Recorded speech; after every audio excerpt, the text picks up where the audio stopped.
Bienvenue aux actualités TVCO. Au sommaire cette semaine. La survie du train de Charlevoix est en jeu. Un nouveau programme de sciences humaines. Est-ce que le Club Med est un bon citoyen corporatif? Un cinémomètre vivant à l'école C. Rodolphe Forget. Le cabaret festif reprend l'affiche. Et un passeport pour la piscine et l'aréna à Baie-Saint-Paul. Bonne émission.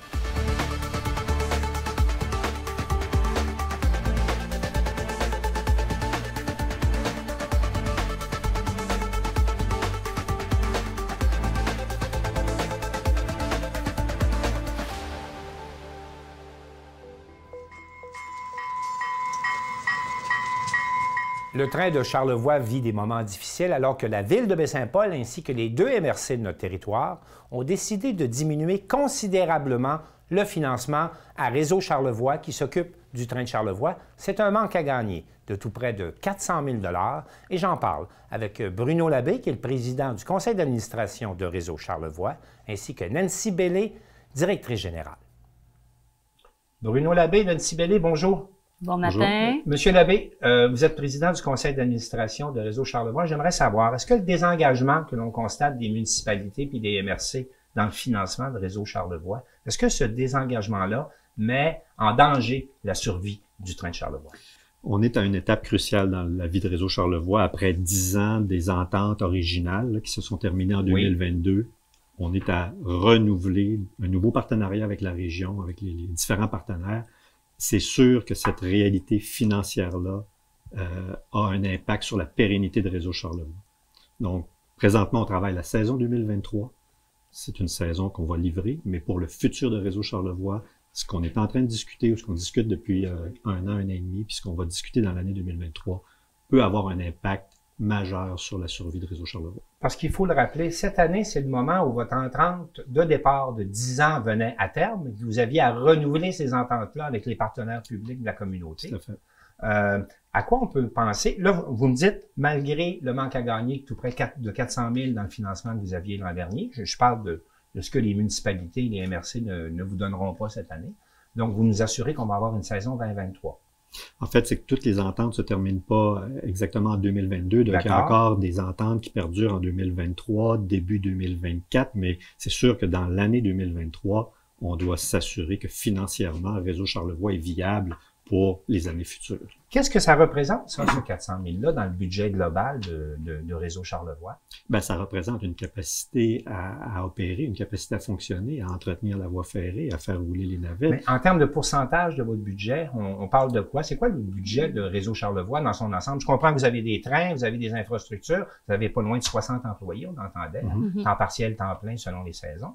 Mais vous tournez autour de quoi comme budget annuel à Réseau Charlevoix? Bien, dans le fond, la réponse, c'est que nous, on travaille principalement à augmenter les revenus autonomes. Et les années, depuis quelques années, depuis la COVID, bizarrement, on atteint des limites assez intéressantes qui sont autour de 3 points quelques millions.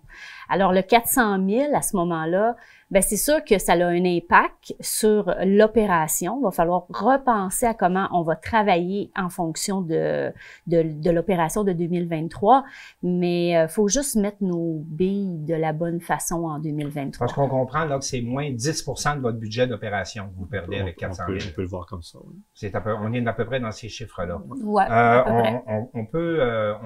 les solutions qui sont envisagées tournent autour de quoi? Parce que vous êtes là depuis 10 ans, les partenaires vous ont vu aller, les municipalités ont bénéficié des touristes que vous avez amenés dans les communautés, mais malgré tout ça, on voit qu'ils se retirent du financement. Qu'est-ce qu'on a comme espoir, là? Parce qu'il y a quand même ça parle comme bilan, comme tel, des municipalités qui décident de se retirer du financement chez vous. La vocation de Réseau a beaucoup évolué au cours des 10 années. De l'organisme public de départ à ce qu'on est aujourd'hui, où on livre un service de transport ferroviaire qui est l'essentiel de notre activité. On entretient des infrastructures dans la région, mais c'est sûr qu'aujourd'hui, Réseau Charlevoix a un impact majeur sur l'activité touristique en été de la région de Charlevoix en amenant dans la région et en faisant vivre une expérience touristique à l'ensemble de la communauté touristique.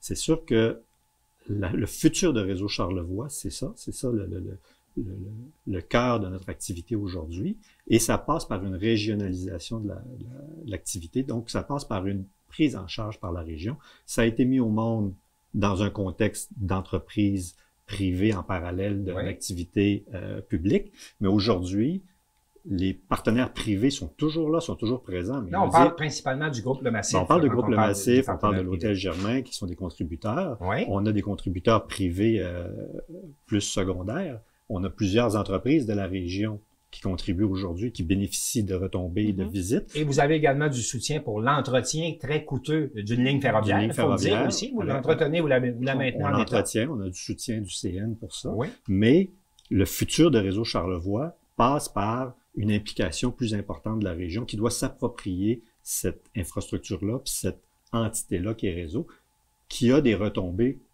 pour l'ensemble des intervenants touristiques, qu'on soit à Baie-Saint-Paul, à la Malbaie, dans les petits villages côtiers. L'afflux de touristes qu'on amène quotidiennement a quand même des impacts qui ont des retombées pour l'ensemble de la communauté d'affaires. Il y a eu quand même au cours des années, depuis 10 ans, là, on a l'impression que le modèle d'affaires a beaucoup évolué aussi. Est-ce qu'on n'est pas maintenant rendu à une certaine stabilité dans le modèle, où il y a encore des choses à changer, parce que le train devient un équipement plus supra-régional. On fait des navettes Baie-Saint-Paul, Malbaie. Donc, comment ça évolue au niveau du plan d'affaires les dernières années? Parce qu'on dirait que le train a longtemps cherché son identité, là, ou sa rentabilité, en tout cas, sur le marché. Effectivement, le plan d'affaires a changé au cours des 10 années. La fonction de départ de Réseau d'un gestionnaire d'équipements publics s'est concentrée aujourd'hui sur la gestion de l'activité ferroviaire. On se souvient qu'il y a eu un train touristique qui a circulé pendant quelques années. Réseau, de par sa simplicité ou de par sa capacité à opérer avec des moindres coûts, a pris la place. Et aujourd'hui, on fait la navette entre Québec et la Malbaie. Et ça, c'est le cœur de l'activité de Réseau Charlevoix. C'est vraiment, aujourd'hui, si on cherche c'est quoi le core business de Réseau Charlevoix? C'est une activité de transport ferroviaire entre Québec et la Malbaie, avec comme principale fonction d'amener des touristes dans la région, en plus de faire vivre une expérience aux touristes qui sont présents ici. Et avez-vous l'impression que présentement, vous avez atteint un plein potentiel ou vous voyez un potentiel de développement? Parce qu'au cours de la prochaine année, vous allez avoir des gens à convaincre, si je comprends bien. Je peux laisser Nancy parler sur le potentiel de développement, mais effectivement, il y a encore beaucoup d'espace. Bien, il faut comprendre que notre opération qui a passé, il y a 10 ans, de à peu près 3 mois et demi par année. Et présentement, en 2022, on a commencé notre premier train à la fin avril. Et le dernier train s'est terminé le 10 décembre. Alors, vous voyez que l'opération s'élargit. Tout à l'heure, on parlait de 50 à 60 employés qui travaillent soit sur le chemin de fer ou soit l'entité du train de Charlevoix. Ces gens-là, on est en train d'acquérir une expérience régionale, touristique, intégrée, très intéressante. Alors, lorsqu'on parlait du modèle d'affaires, de plus en plus, on s'en va avec le goût du jour. Notre clientèle recherche un produit touristique unique. Il faut comprendre qu'on est le seul train touristique au Québec et ils veulent vivre une expérience intégrée régionale.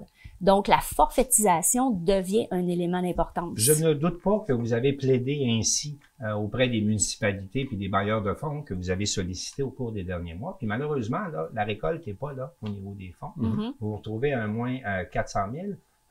Comment vous expliquer, malgré ces arguments-là, que ces partenaires publics-là décident de prendre un pas de recul après 10 ans?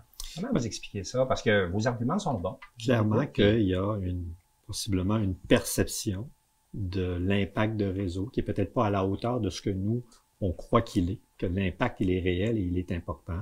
Est-ce qu'il y a une vision future avec des enjeux importants que les acteurs régionaux se disent, bon, est-ce qu'on va y arriver? Est-ce qu'on va réussir à assurer la pérennité de Réseau?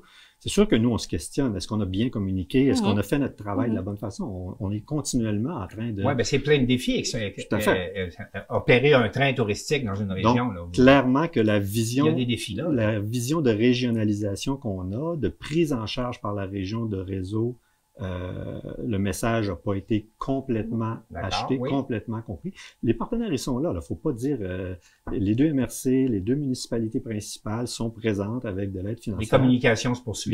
Les communications se poursuivent. Il y a toujours un canal qui est ouvert. C'est très cordial, sauf que l'analyse qu'ils en font versus ce que nous, communique ou ce que nous, on prétend.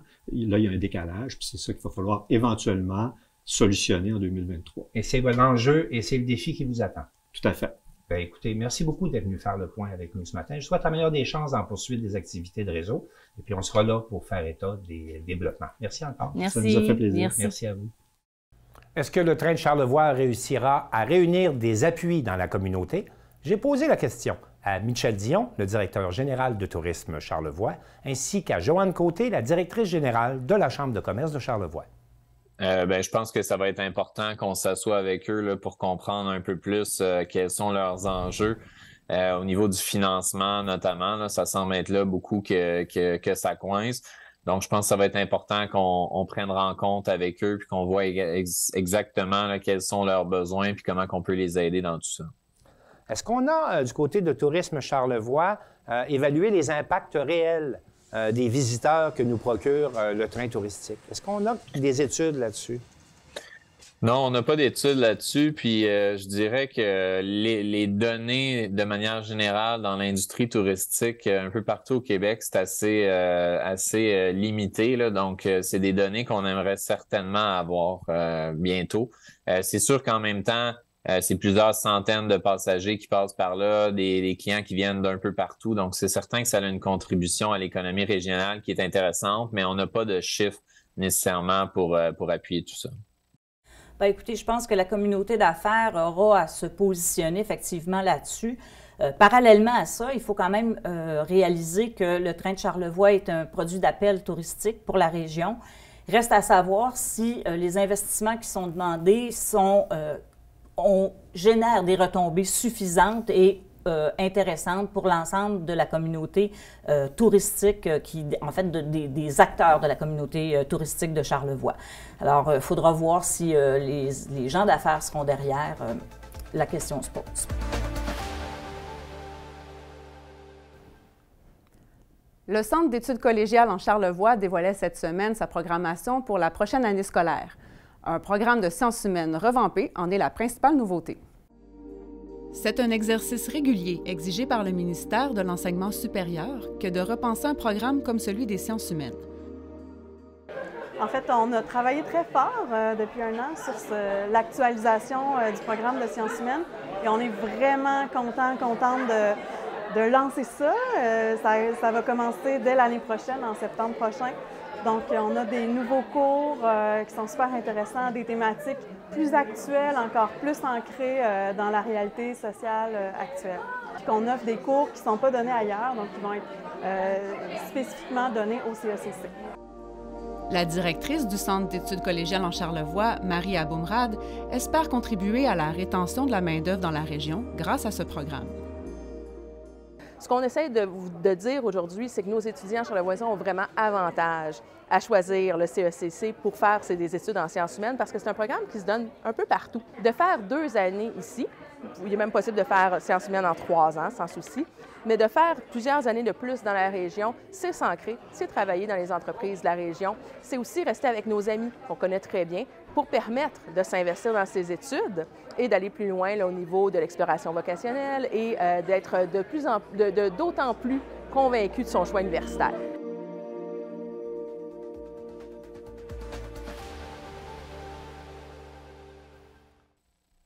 On apprenait cette semaine que le Club Med ne payait que 50 de la taxe prévue sur l'hébergement touristique, taxe qui doit servir à soutenir l'industrie touristique dans la région. Ça cause du mécontentement et j'en parle avec Michel Dion, le directeur général de Tourisme Charlevoix. Michel Dion, bonjour. Bonjour. Michel Dion, pouvez-vous d'abord nous expliquer comment ça se fait que le Club Med ne paie en réalité que la moitié de la taxe sur l'hébergement qui était prévue? Qu'est-ce qui arrive présentement dans ce dossier-là? En fait, normalement, comment ça fonctionne avec la taxe sur l'hébergement, oui, c'est que c'est 3,5 d'une nuitée. Donc, ce qu'on pensait qu'il allait arriver avec le Club Med, c'est qu'il allait suivre un peu le modèle des pourvoiries où, par exemple, il y a un forfait, puis ils vont charger un 3,5 sur la portion hébergement du forfait. Donc, si la portion hébergement vaut 150 $, ils vont charger 3,5 sur ce 150 $-là.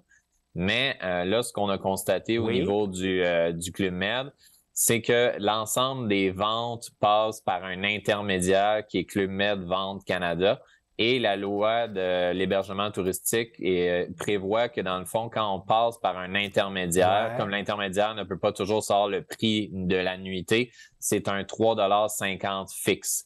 Donc, ça porte quand même un préjudice, si je peux dire, parce qu'on avait estimé qu'une nuitée moyenne au Club Med serait probablement minimum de 200 $ la nuit. Donc, juste pour faire des chiffres, là, 200 $ la nuit à 3,5 %, chaque nuitée vous rapportait 7 $ en taxes. Exactement. D'accord. Alors que là, ça va être 3,50 $. Alors, quand on regarde les chiffres quand même, là, le Club Med, on parle de 300 chambres, avec un taux d'occupation, disons, 200 jours par année. Multiplié par 3,5 $, c'est ce qu'on pourrait faire. Ça nous donne une somme qui est quand même assez astronomique. Là. Vous estimez absolument. à combien les pertes là, qui sont générées par cette situation? En fait, on n'avait pas nécessairement C'était difficile d'avoir une appréciation de ça parce que, bon, tout d'abord, le Club Med a commencé à collecter la taxe qu'à partir du 1er septembre 2022, étant donné qu'avant, ils étaient considérés comme un centre de vacances. Okay. Puis on n'a toujours pas eu les montants, si je peux dire, de ce trimestre-là de taxes sur l'hébergement. Mais c'est certain que une nuitée en moyenne au mois d'août dans Charlevoix, c'est 216 $. En janvier, c'est 161 $. Et là, on parle d'établissements moyens. On parle pas d'établissements que je pourrais dire luxueux comme le Club Med. Donc, même 200 $, c'était quand même un montant qui était relativement pessimiste. On a tendance à penser que ça aurait pu être plus que ça. Donc, c'est sûr que dans ce temps-là, tout le monde est perdant. La région est perdant, mais aussi le Club Med est perdant parce que c'est de l'argent qui peut être utilisé pour leur promotion ou pour leur développement. Mais dites-moi, au-delà de ça, là, je comprends qu'on a moins de revenus pour soutenir là, la publicité et le développement de l'industrie, mais quel message vous trouvez que ça envoie? Là-dessus, il faut être clair, le Club Med respecte la loi à 100 %, là, ils sont tout à fait légaux dans leur démarche, mais qu'est-ce que vous pensez du message que ça envoie? C'est certain que quand une entreprise multinationale comme ça arrive sur le terrain, il y a des attentes qui sont quand même assez élevées. Puis il y a déjà eu l'événement comme quoi qu'ils ne collectaient pas la taxe sur l'hébergement l'année dernière. Le salaire de leurs employés. Il y a eu cet événement-là aussi. Il y a eu cette question-là aussi du 3,5 %. Puis ce qui est tannant aussi, c'est que nous, on finit toujours par apprendre ça, soit par une tierce partie ou encore par les médias et tout. Donc, il manque peut-être un peu là, de transparence puis de communication pour un peu qu'on soit au courant de cette gestion du changement-là. Avez-vous reçu des commentaires de vos membres à Tourisme Charlevoix concernant cette situation? Oui, certainement. Surtout de la part des établissements d'hébergement qui trouvent qu'il y a un peu une inéquité un peu là-dedans. Si on prend par exemple des Germains puis des Fairmont qui ont des chambres qui sont quand même assez dispendieuses, ils vont charger un 3,5 % sur le prix de la chambre. Donc, c'est certain que ça fait un effort, ça fait une contribution qui est très différente à l'effort de guerre, puis ça génère quand même de la déception. Puis aussi au niveau des citoyens, beaucoup de commentaires qu'on a reçus de la part des citoyens. Qu'est-ce qu'on fait pour régler la situation? Puis qu'est-ce que vous voyez comme perspective là, pour essayer de remettre de l'équité dans le dossier? Nous, ce qu'on fait présentement, c'est qu'on est en contact avec le ministère du Tourisme qui, eux, sont en contact avec Revenu Québec pour essayer de voir si vraiment tout est correct de ce côté-là. Oui. On a aussi eu des discussions avec le Club Med pour leur expliquer un peu notre position, comment qu'on voyait ça. Puis comme quoi que bien que c'était légal, il y avait quand même une certaine déception par rapport aux attentes qu'on avait, puis qu'on aurait aimé ça que ceci nous soit communiqué avant. Donc pour l'instant, on est à ça, mais évidemment, ça va être un dossier qui va être à suivre. Alors, on le suivra avec vous. Merci beaucoup, Michel Dion. Merci à vous. La question de la taxe sur l'hébergement payé par le Club Med suscite également des commentaires auprès des commerçants et j'en ai parlé avec Joanne Côté de la Chambre de commerce de Charlevoix. Joanne Côté, bonjour.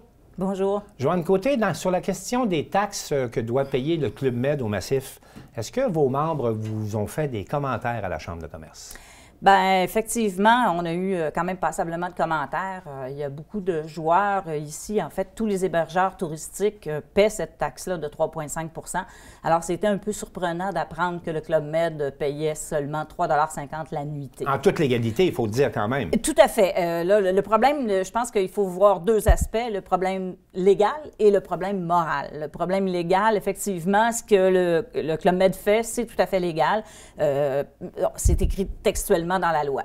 De l'autre côté, moralement, cet argent-là revient à la communauté pour, en fait, à Tourisme Charlevoix, pour promouvoir la région, pour amener des touristes dans la région, pour supporter également l'accueil de ces touristes-là.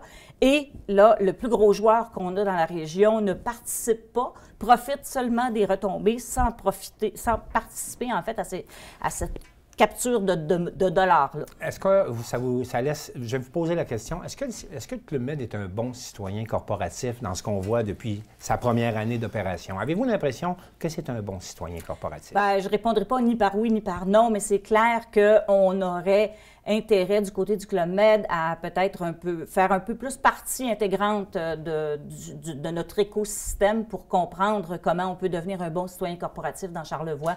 On aurait tout avantage, tout le monde, à ce qu'il le fasse. Il s'implique davantage. Est-ce qu'on s'est plaint du côté de vos membres d'une situation d'iniquité? Parce que les petits hébergeurs paient le plein prix de la taxe, eux, de leur côté. Exact. Donc, ça crée quand même une situation difficile, je suppose. Tout à fait. Parce qu'un petit hébergeur, s'il y a une chambre à louer à 200 $, la chambre est à 200 $ plus le 3,5 %. Ouais. Alors que c'est pas de l'autre côté. Du côté du Club Med, c'est pas comme ça. Donc, c'est sûr que c'est très inéquitable pour les petits hébergeurs qui doivent afficher ces taxes-là, qui doivent les percevoir auprès des clients.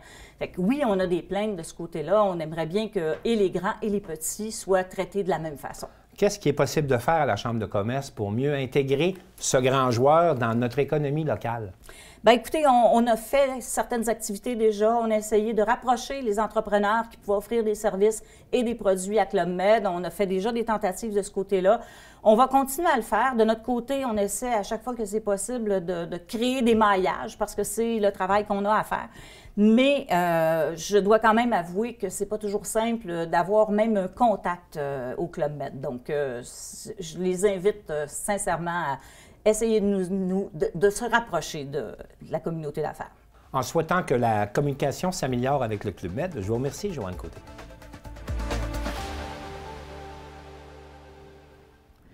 Des jeunes de l'école C. Rodolphe Forget à Baie-Saint-Paul ont participé avec des agents de la Sûreté du Québec à une activité de cinémomètre vivant. Nous les avons rencontrés cette semaine lors de leur deuxième sortie. Depuis octobre 2022, la Sûreté du Québec s'est dotée de 5 ensembles cinémomètres vivants pour sensibiliser les automobilistes aux limites de vitesse, plus particulièrement dans les zones scolaires. Le concept consiste en une perche munie d'un radar qui envoie la vitesse enregistrée sur un panneau lumineux léger installé sur un sac à dos porté par un enfant. Malgré des vitesses enregistrées à Baie-Saint-Paul jusqu'à 49 km/h les 18 et 19 janvier, aucune arrestation n'a été faite. Bien, dans le fond, ça, c'est comme un équipement qui est juste pour faire de la prévention. C'est comme, il y a la vraie équipement, c'est genre un espèce de pistolet qui capte, qui fait des sons plus aigus quand c'est plus vite, puis plus grave quand c'est moins vite. Ça, c'est juste pour avertir les gens puis sensibiliser. Ce que je trouve des fois bizarre, c'est qu'ils vont pas vite quand on est là. Mais comme hier, ils allaient pas vite parce qu'il y avait les voitures. Mais là, ils vont plus vite qu'hier, vu qu'il n'y a pas les voitures. La présence du cinémomètre vivant crée certainement un impact plus grand qu'un simple panneau d'affichage, comme celui déjà en place sur la rue Forget.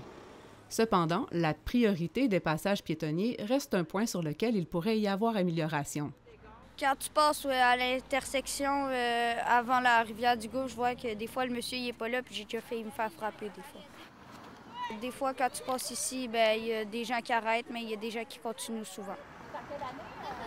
Les jeunes écoliers de 6e année ont donc passé 2 midis en compagnie des agents de la Sûreté du Québec qui en ont profité pour échanger avec eux sur leur méthode de travail.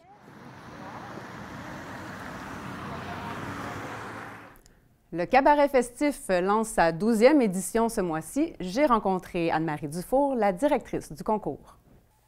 Anne-Marie Dufour, bonjour. Salut. Donc, tu es la directrice du cabaret festif de la Relève. Oui. Vous en êtes à quelle édition? C'est la 12e cette année. 12e édition, ouais. Donc édition 2023 qui commence bientôt. Dis-moi, outre les nouveaux artistes qu'on a à découvrir encore, est-ce qu'il y a d'autres nouveautés au niveau du format du concours ou des prix à gagner? Il y a plein de nouveautés, évidemment, pour les prix à gagner. On a toujours de plus en plus de prix, là, tu sais, on a la chance d'avoir de plus en plus un bon réseau, entre autres avec des partenaires, des diffuseurs, des salles de spectacle qui viennent remettre des prix à la finale, donc qui viennent littéralement choisir un projet coup de cœur puis le mettre dans leur programmation de l'année prochaine, en fait. Tu sais, de plus en plus, là, on en a, je pourrais nommer une grande liste, là, mais entre autres, on en a à Gatineau, on en a partout, là, partout au Québec, là. Puis c'est sûr que des prix, tu sais, ça se renouvelle à chaque année, mais c'est ça, il y a toujours la bourse de 10 000 $ pour le grand gagnant, une bourse pour le prix du public aussi, une place dans la programmation du festif. Fait que la formule en tant que telle du concours reste la même parce que ça fonctionne bien. On est au cabaret de la Maison Otis, à la salle multi pour la finale. Puis cette année, on ajoute une belle nouveauté qui s'appelle la saison du cabaret festif. Donc, on a pris la décision d'élargir un petit peu le concept de concours. Dans le fond, on va organiser, on va s'associer à des événements, puis en organiser d'autres, vraiment toujours thématiques, émergence, relève. Puis donc, ça va faire une espèce de saison des shows en marge du concours. Donc, on va s'associer, entre autres, au lancement de l'album de David Hoff, qui va être... début février, des spectacles à l'Auberge des Balcons, donc de Étienne Fletcher et de Mal-Aimé Soleil, qui sont déjà passés exactement, au cabaret. Les deux ont déjà gagné le Grand Prix du jury au cabaret festif. On va aussi organiser quelques petits événements, là, entre autres le Parvis qui avait eu lieu pendant le marché de Noël, donc dans la cour d'Hydromel. On va refaire ça. Puis il va y avoir un 5-7 pré-finale avec notre porte-parole Sarah Dufour. Donc on essaie d'allonger la saison parce qu'on sent que le public est là. Puis l'hiver, on veut qu'il se passe de quoi. Oui, exactement. Aussi, puis donc on reste toujours dans la thématique un petit peu plus relève parce que c'est vraiment ça, là, le cabaret festif. Fait qu'on est bien content d'annoncer ça. Parlons justement de Sarah Dufour, votre porte-parole, qui était une candidate à l'édition 2014. Oui. Est-ce que tu es capable de nous dire en quelle mesure de passer au cabaret festif, ça a eu un impact sur le développement de sa carrière? Bien, Sarah est vraiment venue en début de carrière. Donc, elle est là, justement. Allô? Allô, Sarah. Allô. Elle est vraiment venue en début de carrière pour tester. Elle, c'est ce qu'elle dit. Elle dit elle n'était jamais tant que ça sortie de ces endroits où elle faisait des shows. Donc, dans sa région, au Lac-Saint-Jean, elle était à Montréal un petit peu, fait qu'elle testait ça. Mais de venir dans une autre région, dans un public nouveau, voir si ça fonctionnait. Puis elle n'a pas gagné, elle n'a même pas allé en finale, Sarah. Mais ça y a elle vraiment... Elle a marqué les gens quand même. Elle a personnalité. Oui, exactement. Nous, on en entendait parler après. Hey, Sarah Dufour, elle était vraiment tripante. Puis tu sais, c'est pas parce que tu gagnes pas de prix ou que tu vas pas plus loin dans le concours que tu marques pas le public. Puis elle, c'est vraiment ce qu'elle nous dit, que, tu sais, toute cette série-là, elle a fait quelques petits autres événements dans cette période-là de sa vie. Ça a vraiment solidifié, tu sais, son envie de faire ça dans sa vie. Des choses. Exactement. Ça a confirmé. Fait qu'on fait partie de cette lignée-là là, de raisons pour lesquelles elle fait encore ça aujourd'hui. On va parler un peu des candidats. Oui. Donc, combien d'inscriptions à peu près vous avez reçues cette année? Cette année, ça a été vraiment, on a fait un saut, je te dirais. Un gros bond, on était à peu près 320 inscriptions. Tu sais, d'habitude, là, on parle de, mettons, 175 pour une grosse année. Tu sais, fait que là, 320, ça nous a donné... Oui, ça nous a donné de la job, je te dirais, mais c'était vraiment, vraiment cool. Nous autres, ça nous fait vraiment plaisir. Je pense que c'est dû au fait que les inscriptions étaient gratuites. Depuis la pandémie, on a enlevé les frais d'inscription pour les projets. Puis on rémunère aussi les artistes maintenant. Donc, on s'est dit, oui, c'est un concours. Tu sais, il n'y a aucun concours au Québec qui rémunère les artistes pour leurs prestations. C'est pas du déjà vu. C'est pas du déjà vu, mais tu sais, nous, on s'est dit, ces artistes-là, ils viennent à Baie-Saint-Paul, ils donnent un show là, bien au-delà du concours, les prix, Il y a une préparation. Puis il y a une préparation. Ils viennent avec des musiciens qui doivent payer, eux autres, tu sais. Fait que nous, on s'est dit...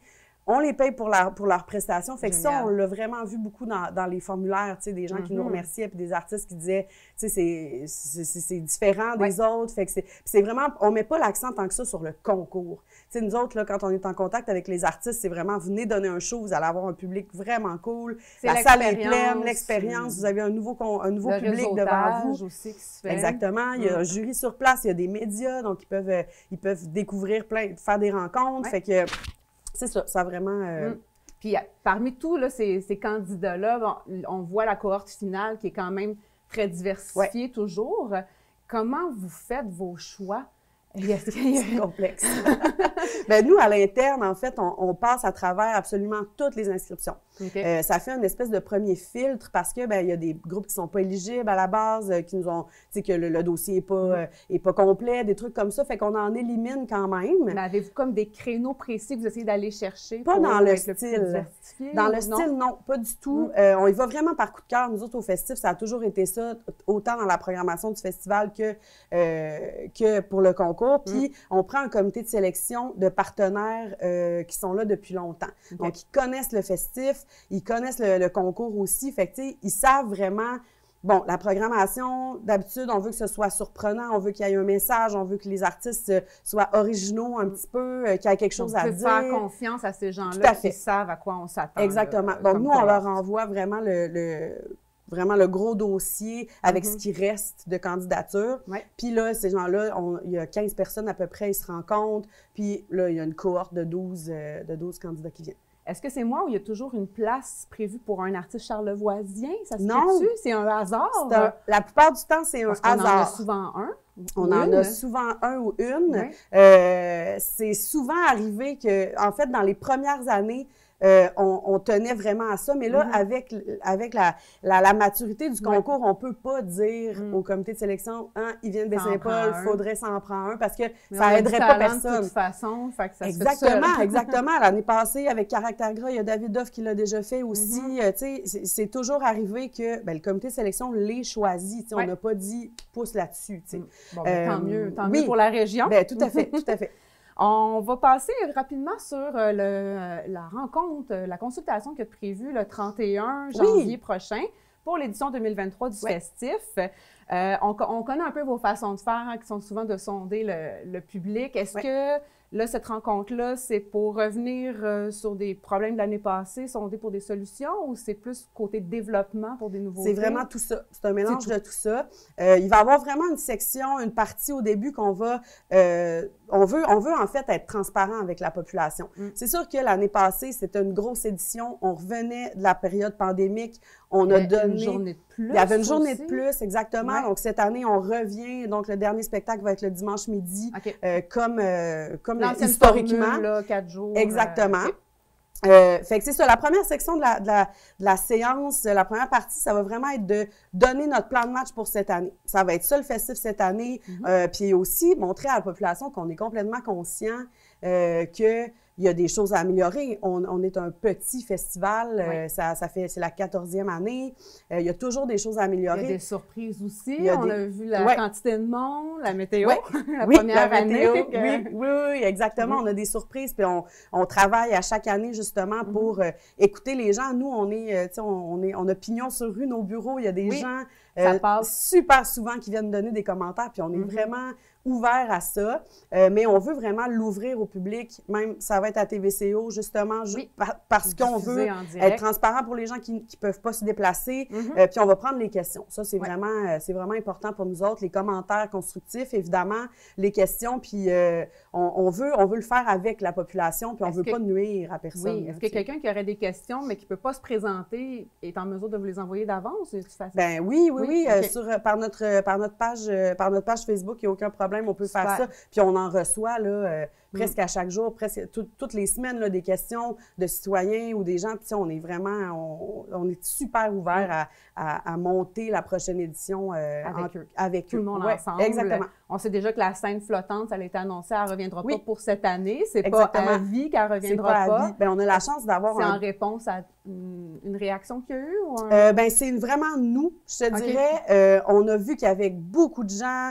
Il y a aussi des gens qui ne faisaient pas partie du festival, qui descendaient la rivière. C'est une activité commune. On a vu beaucoup que ça s'est vraiment agglutiné autour. Puis évidemment, en créant l'événement, c'est sûr qu'il allait y avoir du monde. Puis là, nous, on s'est dit, OK, puis on a entendu des gens dire « Hey, il y avait trop de monde, il n'y avait pas assez de sécurité », alors que nous, on engage vraiment plein de gens, puis ils ne sont pas toujours habillés en... Ça crée une petite inquiétude. Ça crée une inquiétude, puis nous, on veut vraiment pas créer ça. Puis de notre côté, on veut pas qu'il y ait un accident ou quoi que ce soit. Puis aussi, exactement. Puis au niveau écologique, on avait fait déjà nos demandes, ça avait déjà été approuvé. Mais là, on essaie d'aller plus loin un petit peu dans vraiment qu'est-ce que ça peut créer comme impact, parce qu'on est un festival qui essaie d'être le plus éco-responsable possible. Important. Fait qu'on fait juste prendre une petite pause cette année, Regardez tout ça, comment on peut mettre ça un petit peu plus sécuritaire. Puis l'année prochaine, bien, on verra ce qui arrivera. Mais on a la chance d'avoir un bon bassin de sites qu'on peut exploiter. Fait que ça bouge beaucoup. Donc, on va juste avoir plus de fun ailleurs pour cette année. Donc, on va terminer en se disant où on peut se procurer déjà les billets pour le cabaret festif qui commence bientôt. La première soirée, c'est le 29 janvier. 28 janvier. Donc, il y a les passeports pour les 4 soirées et les billets individuels. Exactement. Le festif, en fait, sur la page, sur le site web du cabaret festif, cabaret.lefestif.ca, il reste quelques petites passes curieux puis des billets individuels pour toutes les soirées. Merci beaucoup, Anne-Marie Dufault. Merci. Bon cabaret. Merci. La Ville de Baie-Saint-Paul présentait récemment le passeport Piscine Arena. Marc-Olivier Bouchard, animateur loisirs et culture, nous en dit plus sur l'objectif de cette nouvelle offre. Bien, en fait, c'était d'uniformiser le tarif pour faciliter l'accès à ces deux bâtiments-là. On avait des tarifs qui étaient différents, puis également, c'est de faciliter l'accès. De plus en plus, les gens payent de manière numérique. Donc, vu qu'on n'était pas encore équipé de ce côté-là, c'était plus facile de faire une carte. De légères modifications ont été apportées à la tarification. Marc-Olivier Bouchard nous en dit un peu plus. Non, une petite différence. Au niveau de la piscine, il y a le tarif enfin qui a augmenté de 50 sous, je crois. Puis au niveau de l'aréna, petite différence, mais c'est 1 $ ou 2 là, pour la famille puis pour les enfants et les adultes. Le tarif familial, c'est au moins un adulte et un enfant, en fait. Donc, pourrait arriver avec une grosse famille, mais c'est les gens qui résident à la même adresse, par contre. Non plus, il n'y a pas de date de péremption. La carte est bonne tant qu'il y a des séances disponibles sur la carte. Les passeports sont disponibles dans les bâtiments concernés ainsi qu'à l'Hôtel de Ville dès maintenant. C'est ce qui complète le bulletin d'information de TVCO cette semaine. Votre premier en notre compagnie, Lydia Duchesne. Oui, merci. Et merci à toute l'équipe de TVCO. À la prochaine.